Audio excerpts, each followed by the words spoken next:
F-35 Sukhoi 57 compare பண்ணும்போது stealth அப்படின்ற ஒரே ஒரு ஆஸ்பெக்ட் தவிர F-35 வந்து நோ மேட்ச். ஈவன் அந்த ஸ்டெல்த்துமே அதனுடைய வீக்னஸ். 63 வாக்குல அவங்க ஆரம்பிச்சு 72ல அப்ரூவல் ஆகி 77ல ஃபுல்லி ப்ரொடியூஸ் அந்த டார்பிடோவை அவங்க வந்து நேவில இண்டக்ட் பண்ணிட்டாங்க. அந்த ஜப்பான் கம்பெனி என்ன பண்ணீங்கன்னா ஓகே அப்படின்னு சொல்லிட்டு 3 ஆக்சிஸ் வித் ஆப்ஷனல் ரோட்டரி அப்படின்ட்டு கிளாசிபிகேஷனை மாத்தி பர்மிட் வாங்கிட்டாங்க. என்ன ஒண்ணு பயங்கரமா சவுண்ட், ரியாக்ஷன் டைம் ரொம்ப கம்மி. அன்னைக்கு வந்து 7 கிலோமீட்டர் அதனுடைய ரேஞ்சா இருந்தது. இன்னைக்கு அதை இன்னும் கொஞ்சம் டெவலப் பண்ணி 13.5 கிலோமீட்டரா கொண்டு வந்திருக்காங்க. 2018ல என்ன பண்ணிருக்கானுங்க, ரஷ்யால வந்து சிரியால கொண்டு போய் டெப்ளாய் பண்ணிருக்காங்க. F-35 அவங்களோட ஸ்டெல்த் இருக்குல்ல, அதனுடைய எலக்ட்ரானிக் சிக்னேச்சர் அதெல்லாம் வந்து வேவு பார்க்கறதுக்காக அமைச்சிருக்காங்க.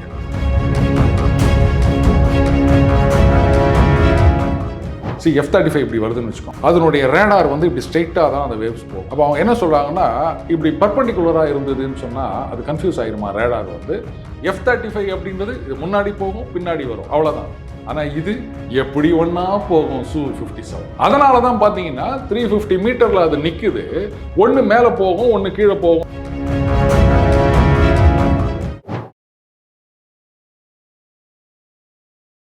அந்த சுகோய் 57ஓட ஸ்பெஷாலிட்டி என்ன அப்படின்னு கேட்டால், நார்மலாக இந்த ஃபைட்டர் ஜெட்லாம் வந்து சில இது பண்ணுவாங்க, அதாவது பறந்துட்டே இருக்கும், அப்படியே டகால்னு என்ஜின் ஆஃப் ஆகிட்டு கீழே விழுற மாதிரி அப்படியே சுற்றிக்கின்னு கீழே விழும். பார்த்துருக்கீங்களா?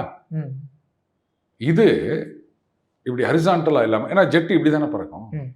இந்த சுகோய் 57 இப்படி நின்றுக்குன்னு அப்படியே 360 டிகிரி சுற்றுது.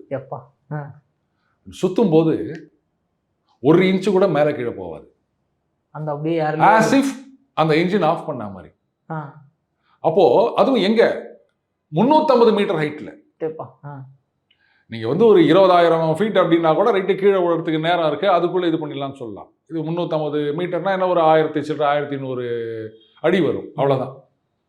அப்போ அந்த ஹைட்ல அப்படியே நின்ற வாக்குல 360 டிகிரி சுத்துது. ஏன்னா இவங்கெல்லாம் வந்து அதை வந்து ஸ்டெல்த் கிடையாது, ஃபேக் ஸ்டெல்த் அப்படின்னு சொல்லுவாங்க. கரெக்டாக தான் வச்சுருக்கான். ஏன்னா இன்றைக்கி அந்த ஸ்டெல்த் அப்படின்றது இன்னும் சில வருடங்களில் it will be no more stealth.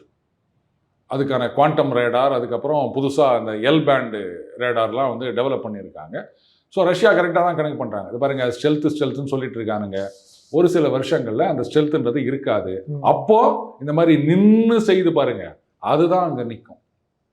F-35 Sukhoi 57 compare பண்ணும்போது ஸ்டெல்த் அப்படின்ற ஒரே ஒரு ஆஸ்பெக்ட் தவிர F-35 வந்து நோ மேட்ச். ஈவன் அந்த ஸ்டெல்த்துமே அதனுடைய வீக்னஸ். துபாய் ஏர் ஷோவில் ப்ரூவ் பண்ணி காமிச்சாங்க ரஷ்யா. சரி, இந்த சோப்பில் பபுள் விடுவீங்கல்ல, அந்த பபுளில் என்னென்னலாம் பண்ணுவீங்க நீங்கள்? ஏன்னா அதை கொண்டு போய் ஒரு செவுத்தில் ஒட்ட வைக்கலாம், செடியில் ஒட்ட வைக்கலாம், அவ்வளோதானே பண்ணுவீங்க. அந்த நீர் குமிழியில் டார்பிடோ விடுறாங்க ரஷ்யா. உங்களால் கற்பனை பண்ணி பார்க்க முடியுதா நீர்க்குமிழியில் எப்படி டார்பிடோ அப்படின்னு? ஸ்குவால்னு பேர். அது இப்போ கண்டுபிடிக்கல. 63 வாக்குல அவங்க ஆரம்பிச்சு 72ல அது அப்ரூவல் ஆகி 77ல ஃபுல்லி ப்ரொடியூஸ்டு அந்த டார்பிடோவை அவங்க வந்து நேவில இண்டக்ட் பண்ணிட்டாங்க. அதாவது இந்த டார்பிடோ அப்படின்றது சப்மரீன்லேருந்து கப்பலில் தாக்கிறதுக்காக யூஸ் பண்ணுறதுங்க. அது வந்து என்ன பண்ணுவாங்க, சப்மரீன்லேருந்து அந்த கம்ப்ரஸ் ஏர் இருக்கும், அது புஷ் பண்ணும், வெளில வந்து இக்னைட் ஆகிட்டு அப்படியே தண்ணி கடியில் வந்து ஃபர்தர் சப்மரீனையோ இல்லை வந்து மற்ற கப்பலையோ அது அட்டாக் பண்ணும். இதுதான் வந்து டார்பிடோ. பட் இன்னைக்கு இருக்கிற டார்பிடோடைய மேக்ஸிமம் ஸ்பீடு அப்படின்றது 15 knots. அந்த லிமிடேஷன் ஏன் அப்படின்னு கேட்டிங்கன்னா, அதுக்கு மேலே போனால் அந்த தண்ணியோட ட்ராக் ஒவ்வொரு நாட் இன்க்ரீஸ் பண்ணும் போதும் அந்த டிராக் ஃபோர்ஸ்ன்றது 2 மடங்கு இன்க்ரீஸ் ஆகும். அதனால கட்டுப்படி ஆகாது. அப்போ பெரிய டேங்க் வைக்கணும், பெரிய டேங்க் வச்சா வெயிட் அதிகமாகும், அப்போ ஸ்பீடு கம்மியாகும். இவ்வளோ லிமிடேஷன்ஸ் இருக்கு. அதனால 15 knots இப்படி தான் இருக்குதுங்க. அந்த ரஷ்யாவில் ஒரு சயின்டிஸ்ட் அவர் யோசிச்சார், ஏன் இதை நம்ம இன்னும் இன்க்ரீஸ் பண்ண முடியாது அப்படின்னு. அவர் என்ன ஐடியா பண்ணார், அந்த நீர்க்குமிழி அப்படின்னும் போது அதுக்கு டிராக் இருக்காது, தண்ணிக்குள்ளே தானே போகுது. இப்போது அந்த சப்மரீன்லாம் போகும்போது அந்த ப்ரொப்பல்லர் சுத்துது இல்லையா, அதுலேருந்து முட்டை வரும். அது எதனால அப்படின்னா, அதையும் ரொம்ப சூப்பராக டேக்கிள் பண்ணாங்க ரஷ்யா, சோவியத் ரஷ்யா. அது வந்து பார்த்தீங்கன்னா அந்த ப்ரொப்பல்லர் பிளேடு தயாரிக்கும் போது அதில் வந்து ரொம்ப மைன்யூட்டாக நம்ம ஸ்க்ராச்சஸ்ன்னு சொல்கிற மாதிரி இருக்கும். ஸோ அதை வந்து அவங்களால ஓவர் கம் பண்ண முடியல, அதனால் வந்துட்டு இருந்ததுங்க. ஸோ அதை வச்சு அது சப்மரின் பொசிஷனை டிடெக்ட் பண்ணிடுவாங்க. இப்போ இதுக்கு என்ன பண்ணுறது அப்படின்னு யோசிக்கும்போது இதுக்கான மெஷின் அது அமெரிக்கா என்ன பண்ணிட்டாங்க, ரஷ்யா கொடுக்கக்கூடாது அப்படின்னு சொல்லிட்டாங்க. ஜப்பானில் இருக்க ஒரு கம்பெனி அவங்களோட போய் பேசி அவங்க என்ன பண்ணிட்டாங்க, அதாவது அந்த 3 ஆக்சிஸ் அப்படின்னு இது வந்து 10 ஆக்சிஸ் இருந்தால் தான் அதை இது பண்ண முடியும். அந்த மெஷின் இருக்குது, சிஎன்சி மெஷின் மாதிரின்னு வச்சுக்கோங்களேன். அது 10 ஆக்சிஸ் மெஷின் இருந்தால் தான் அது இல்லாமல் ஸ்மூத்தாக ப்ரொடியூஸ் பண்ண முடியும் ப்ரொப்பல்லர். அந்த ஜப்பான் கம்பெனி என்ன பண்ணிங்கன்னா ஓகே அப்படின்னு சொல்லிட்டு 3 ஆக்சிஸு வித்து ஆப்ஷனல் ரோட்டரி அப்படின்ட்டு கிளாசிஃபிகேஷனை மாற்றி பர்மிட்டை வாங்கிட்டாங்க. வாங்கிட்டு ரஷ்யாவுக்கு எக்ஸ்போர்ட் பண்ணிட்டாங்க. அவங்க அதை வச்சு சூப்பராக இது பண்ணிட்டு அவங்களுடைய அக்கோலா கிளாஸ் சம்மரின்னு நினைக்கிறேன் இனிஷியலாக எல்லாத்தையும் ரெட்ரோஃபிட் பண்ணணும் அப்படின்னு சொல்லிட்டு இவங்க பார்க்குறாங்க. அவங்க அந்த சம்மரின்லாம் ஒரு இடத்துல டாக் பண்ணி வச்சுருப்பாங்க இல்லையா, அங்கேருந்து வெளில வருது, அதுக்கப்புறம் காணாமல் போயிடுது. இவங்களுக்கு ஒன்றும் புரியல, என்னடா எங்கே காணாமல் போச்சுன்னா ஒன்றுமே தெரியல. சரி நம்ம சோனார் இந்த மற்ற இதெல்லாம் தான் வேலை செய்யல போல இருக்குது அப்படின்னு நினச்சின்னு இருக்கிறாங்க. ரெகுலராக இந்த மாதிரி காணாமல் போன உடனே அதுக்கப்புறமா தான் முடிச்சுக்கிறாங்க, ஆஹா இவங்களும் இந்த மாதிரி கண்டுபிடிச்சிட்டாங்களா அப்படின்னா அதுக்குள்ளே எல்லாமே முடிஞ்சு போச்சு. அந்த கேவிடேஷனல் பபிள்ஸ்ன்னு சொல்லுவாங்க இல்லையா, அதுக்கு வந்து ட்ராக் இருக்காது. அதே மாதிரி ஒரு டார்பிடோன்றது எத்தனை மீட்டர் இருக்கும், எவ்வளோ வெயிட் இருக்கும், அதை சுற்றி ஒரு பபுள்னால் நடக்கிற காரியமா அப்படின்னா பண்ணி காமிச்சார். இப்போ அந்த ஸ்குவால் டார்பிடோ எல்லா டார்பிடோவும் 50 கிலோமீட்டர் போனால் இவங்களது 250 கிலோமீட்டர் 50 நாட்டு, இது வந்து 200 நாட் ஸ்பீடில் போகும். இன்னி வரைக்கும் வேற எந்த நாட்டுக்கிட்டையும் அந்த டெக்னாலஜி கிடையாது விக்ரம். கடைசியாக 2013 அமெரிக்கா ஜெர்மனிலாம் கைவிட்டுட்டாங்க, எங்களால் பண்ண முடியாது அப்படின்னு. எப்போ 2013 77 அவங்க நேவியில் கொண்டு வந்து சேர்த்துட்டாங்க. என்ன ஒன்று பயங்கரமாக சவுண்டு போடும், பட் ரியாக்ஷன் டைம் ரொம்ப கம்மி. அன்னைக்கு வந்து 7 கிலோமீட்டர் அதனுடைய ரேஞ்சாக இருந்தது. இன்னைக்கு அதை இன்னும் கொஞ்சம் டெவலப் பண்ணி 13.5 கிலோமீட்டராக கொண்டு வந்திருக்காங்களாம். என்ன ஸ்பீடு அப்படின்னா 7 கிலோமீட்டரை வந்து ஒரு 100-110 செகண்டில் அடிச்சிடும். அப்போது உங்களுடைய ஏர்கிராஃப்ட் கேரியர் 7 கிலோமீட்டர்ஸில் இருக்குன்னா இந்த சப்மரின் இங்கேருந்து லான்ச் பண்ணாங்கன்னா மேக்ஸிமம் 1.5 இல்லை 2 நிமிஷம் மேக்ஸிமம், அவ்வளோதான். அதுக்குள்ளே நீங்கள் எப்படி உங்கள் கப்பலை திருப்புவீங்க? இப்படி இருக்குது, அவங்க இப்படி அனுப்புகிறாங்க அப்படிமா. இதில் ஒரு மைனஸ், ஒரு சில மைனஸ் இருக்குது. என்னென்னா ஸ்ட்ரெயிட் லைனில் தான் வரும், அதை நீங்கள் மாற்ற முடியாது மிட்வேல. ஏன்னா மாற்றினீங்கன்னா அது உடஞ்சிரும். அந்த ஸ்டியரிங் அந்த விங்ஸ் வச்சிங்கன்னா அந்த பபுள் உடஞ்சிரும். அந்த லிமிடேஷன்ஸ் இருக்குது. ஸோ இப்போ ஸ்ட்ரெயிட் லைனில் வருது அப்படின்னா கூட 2 நிமிஷத்தில் வரப்போகுதுன்னா எவ்வளோ பெரிய ஏர்கிராஃப்ட் கேரியர், அதை வந்து இப்படி திருப்பணும், சாத்தியமில்லாத காரியம். என்ன ஒன்றுன்னா இந்த சப்மரினை ஈஸியாக ஐடென்டிஃபை பண்ணி போட்டுருவாங்க. அதனால் இந்த லாஸ்ட் ரெசார்ட்டாக யூஸ் பண்ணணும் அப்படின்னு வச்சுருக்காங்க. அடுத்தது இந்த சுகோய் 57 சொன்னேன் இல்லையா, இது வந்து எப்போவுமே இந்த ஸ்டெல்த் ஃபைட்டரில் என்ன பண்ணுவாங்க, அந்த மிசைல்ஸ் இருக்குல்ல அதெல்லாம் வந்து நார்மலாக நீங்கள் ஃபைட்டர் ஜெட் பாருங்கள், அது அடியில் வந்து மிசைல்ஸ் தொங்கிட்டு இருக்கும், பார்த்துருக்கீங்களா? ஆமாம், அதையும் புஷ் பண்ணிட்டு தான் அவங்க வந்து இக்னைட் பண்ணுவாங்க. அப்படி கீழே விழுந்து தான் அது அப்படி போகும். அது இல்லாட்டா வந்து ஏர்கிராஃப்டையும் அட்டாக் பண்ணுறதுக்கு சான்ஸ் இருக்கு கொஞ்சம் டைரக்ஷன். ஆனால் இந்த ஸ்டெல்த் ஜெட்டில் அது வெளில தெரியாது, F-35 தெரியாது.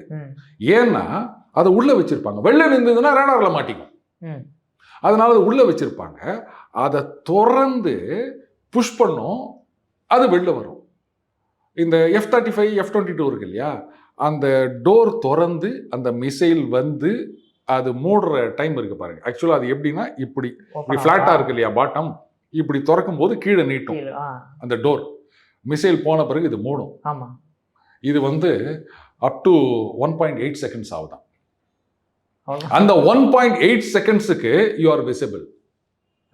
புரியுதா? வேற ரஷ்யாவோட Su-57 இருக்குல்ல 0.6 செகண்ட்ஸ். ஆமா. ஸோ அப்போ அந்த 1.8 செகண்ட்ஸ் அப்படின்றது தான் வந்து difference between death and life அப்படின்னு சொல்லலாம். அடுத்தது எல்-பேண்ட் ரேடார். ஆச்சரியமா இருக்கு. 2018 என்ன பண்ணியிருக்கானுங்க, ரஷ்யாவில் வந்து சிரியாவில் கொண்டு போய் டெப்ளாய் பண்ணியிருக்கானுங்க. பண்ணிட்டு இதில் சும்மா டெஸ்டிங் அப்படின்னு இருக்கானுங்க. ஆக்சுவலாக என்ன நடந்ததுன்னா இந்த F-35 அவங்களோட ஸ்டெல்த் இருக்குல்ல, அதனுடைய எலக்ட்ரானிக் சிக்னேச்சர் அதெல்லாம் வந்து வேவு பார்க்கறதுக்காக அமைச்சிருக்கானுங்க. இந்த எல்பேண்ட் ரேடார் அப்படின்றது வந்து longer wave length radar. But எல்லாம் சொல்கிறாங்கன்னா அது வந்து அந்த அளவுக்கு அக்யூரேட்டாக இருக்காது அப்படின்னு. பட் ரஷ்யன்ஸோட கிளைம் என்னென்னா அதெல்லாம் நாங்கள் வந்து சரி பண்ணிட்டோம், அது அக்யூரேட்டாக இருக்குது அப்படின்னு. You won't believe it, they were able to radar lock F-35, the so called stealth jet.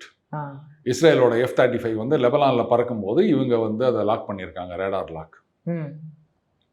So அதையும் அவங்க கண்டுபிடிச்சிட்டாங்க. அதனால தான் அவங்க என்ன நினைக்கிறாங்க, ஸ்டெல்த் அப்படின்றதெல்லாம் சும்மாங்க, இன்னும் கொஞ்ச நாள் தாங்க, ஸ்டெல்த் இல்லாமல் போயிடுச்சு அப்படின்னா யூஆர் அ சிட்டிங் டக்.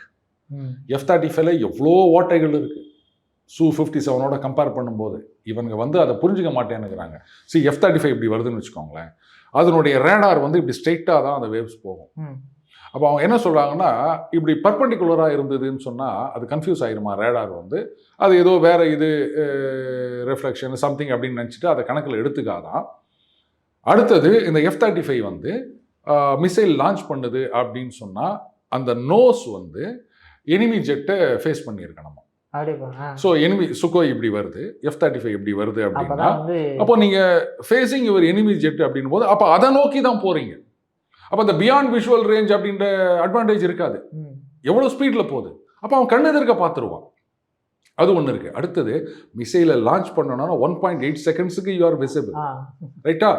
அவன் Su-57ல வந்து மொத்தம் 5 செட் ஆஃப் ரேடார்ஸ் வச்சுருக்கான், அதனுடைய ஃபியூசலாஜெல்லாம் வச்சுருக்கான்.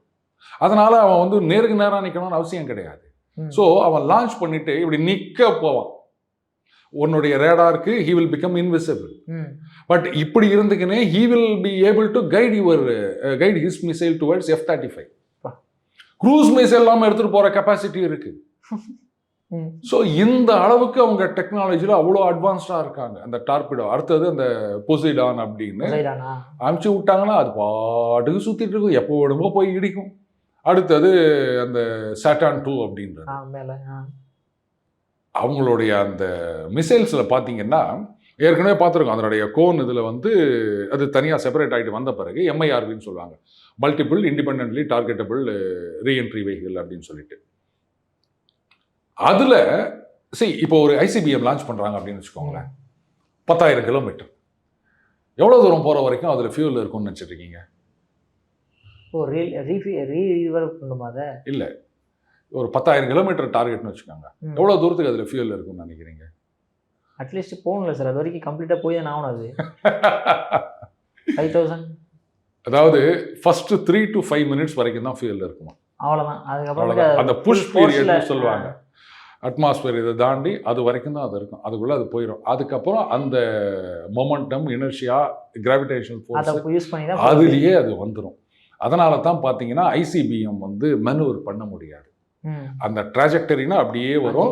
ஸோ பேட்ரியாட் வந்து ரைட்டு இவர் இவ்வளோ ஸ்பீடில் வராரா, இங்கே தான் வரும்னு சொல்லிட்டு அங்கே போய் அடிக்கும். ஆனால் இப்போ அந்த MIRVன்னு கொண்டு வந்துட்டு அதை வந்து மார்வுன்னு சொல்கிறாங்க, மல்டிபிள் மெனூவரபிள், கரெக்ட், மெனூவரபிள் ரீஎன்ட்ரி வெஹிக்கிள்னு சொல்கிறாங்க, மார்வ் அப்படின்னு சொல்லிட்டு. அந்த கோன் வந்து அதில் ஒரு 6லேருந்து 10 இருக்கும், அதுதான் அந்த ஆக்சுவல் குண்டு.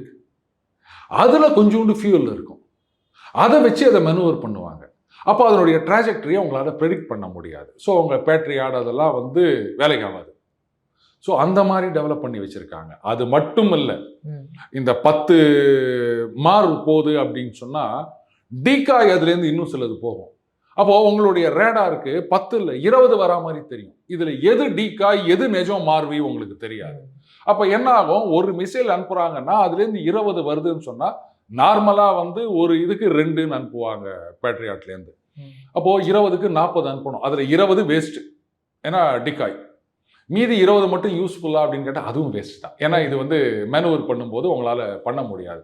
இந்த அளவுக்கு அட்வான்ஸ்டாக ரஷ்யா வச்சுருக்காங்கன்னு சொல்லும்போது நீங்கள் பாட்டுக்கு அமெரிக்க ஏகாதிபத்தியம் முடிந்து விட்டது, நாம தான் இனிமேல் நம்மளை நாமே காப்பாற்றிக்கணும் அப்படின்னு நமக்கு நாமேல போனீங்கன்னா, இப்போ சொல்லுங்க விக்ரம், இவங்களெல்லாம் வந்து பைத்தியக்கார பயிலுவா முட்டாளுங்க அப்படின்னு நான் சொல்றதுல ஏதாவது தப்பு இருக்கா?